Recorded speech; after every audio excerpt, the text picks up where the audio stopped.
নমস্কাৰ বন্ধু বান্ধৱীসকল, আশা কৰিছোঁ সকলো ভালেই আছে। অন্য এটা নতুন ভিডিঅ'লৈ আপোনালোক সকলোকে আমাৰ চেনেললৈ স্বাগতম জনাইছোঁ। যিসকলে আমাৰ চেনেলটো পোনপ্ৰথমবাৰৰ বাবে চাইছে তেওঁলোকে চেনেলটো প্লিজ ছাবস্ক্ৰাইব কৰি ল'ব।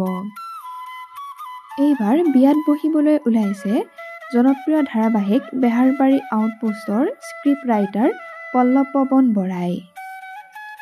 যোৱাকালি অৰ্থাৎ ৩ মাৰ্চ তাৰিখে পল্লৱ পৱন বৰা আৰু তেওঁ হ'বলগীয়া পত্নীৰ আঙুঠি পিন্ধোৱাৰ পৰ্ব সম্পন্ন হয়। পল্লৱ পৱন বৰাৰ হ'বলগীয়া পত্নীৰ নাম হৈছে সেউজপ্ৰিয়া। ইতিমধ্যে দুয়োকে শুভাকাংক্ষীয়ে জনাইছে অলেখ শুভকামনা।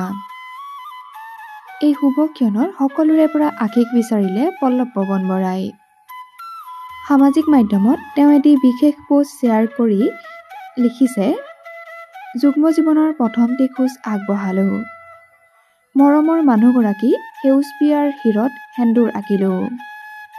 কপালত ৰঙাকৈ ফুট এটি আঁকি দুয়োকে একোটিকৈ আঙুঠি পিন্ধাই পৰিয়াল আৰু শুভাকাংক্ষীসকলৰ আশীষ লৈ দুয়োকে আঁকোৱালি ল'লোঁ। কিছুদিনৰ পিছতেই পৰম্পৰাগতভাৱেও বান্ধ খাম দুয়ো।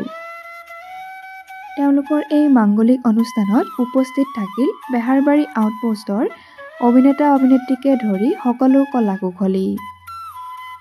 উপস্থিত থাকিল সিদ্ধাৰ্থ শৰ্মাকে ধৰি দীপজ্যোতি কেওট, লুটু কণ, সীমা বৰা আৰু ৰিচা চেত্ৰীও।